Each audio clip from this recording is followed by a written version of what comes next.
As coisas velhas já se passaram. E assim, se alguém está em Cristo, é nova criatura. As coisas antigas já passaram, eis que se fizeram novas. 2 Coríntios capítulo 5, versículo 17.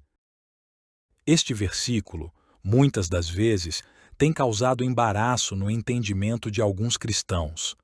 Precisamos entender o significado de "as coisas velhas já se passaram" e o que Paulo queria revelar-nos ao dizer que todas as coisas já se fizeram novas.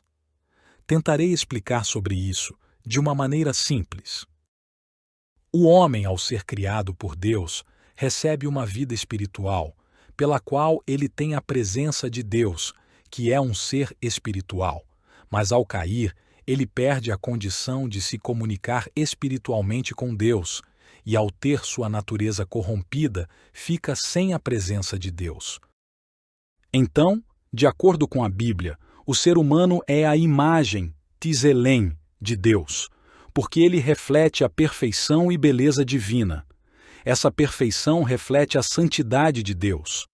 O homem não pode entrar na presença de um Deus santo com a sua natureza corrompida, ou seja, sem a sua essência espiritual. Podemos concluir que, a partir da queda, o ser humano, através do pecado de Adão, deixa de representar a perfeição divina e já não reflete a sombra de Deus. Ao perder a sua essência espiritual, o homem continua com um espírito, mas sua vida espiritual acabou, isto é, perdeu a sua identificação de ser espiritual, a qual lhe permitia ser orientado por Deus. Lembremos que a Bíblia nos relata que o Senhor visitava Adão todos os dias. Ao ter sua natureza espiritual perdida, o homem passou a estar desorientado divinamente em suas escolhas. Elas passaram a ser baseadas naquilo que se vê, sente ou ouve. Satanás, então, aproveitou-se da ausência da presença e orientação de Deus para cada vez mais afastar o ser humano de seu Criador. O Senhor nunca desistiu de reconciliar a criação com o seu Criador. Jesus, o Verbo encarnado, é enviado como o último Adão e Espírito vivificante, para sarar tudo aquilo que as obras de Satanás estavam adoecendo o homem. Ao morrer na cruz do Calvário, Cristo nos oferece de volta a vida dada por Deus, quando da criação de Adão e Eva. É justamente isso que ele ensina para Nicodemos, ao dizer que era necessário a todo ser humano nascer de novo. O espírito do homem estava sem vida espiritual, e Jesus, em seu sacrifício expiatório, nos traz a oportunidade de recebermos de volta a vida espiritual que havia se perdido. Existia um véu como barreira. Este véu impedia o acesso do homem à presença de Deus. Jesus, ao dizer "está consumado", rasgou o véu de cima a baixo e agora passamos a poder usufruir da presença de Deus através de Cristo. Jesus nos diz que Ele é o caminho, a verdade e a vida e que ninguém se apresenta ao Pai sem o intermédio dele. A palavra intermediário reflete a ideia de intercessor, assim como era para ser o papel de Adão.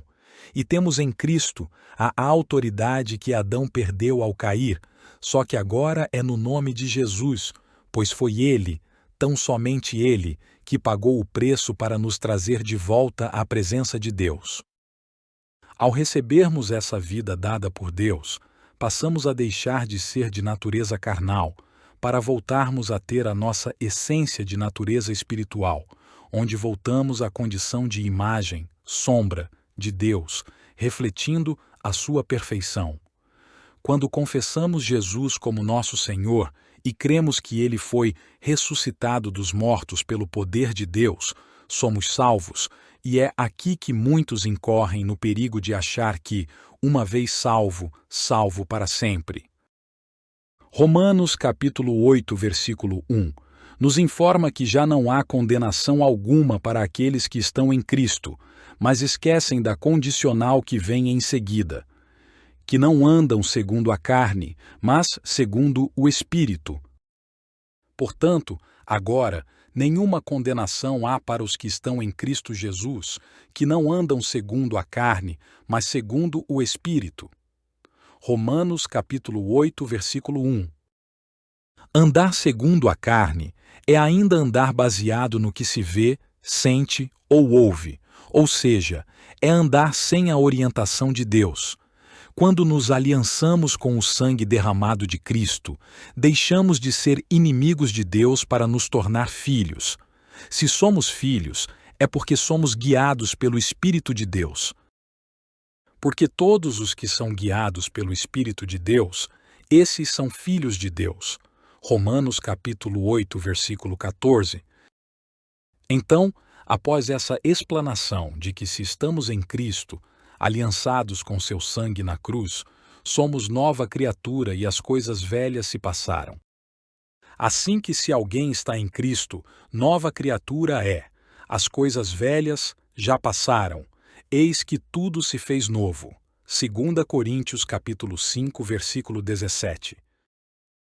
Isso é ter de volta a orientação de Deus em nosso espírito, deixando o hábito de caminhar baseado naquilo que vemos, sentimos ou ouvimos, mas agora caminhando por fé.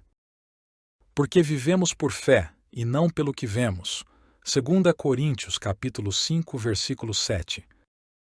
É deixar de ser carnal ou imagem, sombra, de Adão para retornarmos a andar como imagem, teselen, de Deus e expressar sua perfeição e santidade. Concluímos, então, que precisamos compreender ao que Paulo se referia ao dizer que devemos nos despojar do velho homem e nos revestir do novo. Que, quanto ao trato passado, vos despojeis do velho homem, que se corrompe pelas concupiscências do engano, e vos renoveis no espírito do vosso sentido, e vos revistais do novo homem, que, segundo Deus, é criado em verdadeira justiça e santidade. Efésios capítulo 4, versículos do 22 ao 24.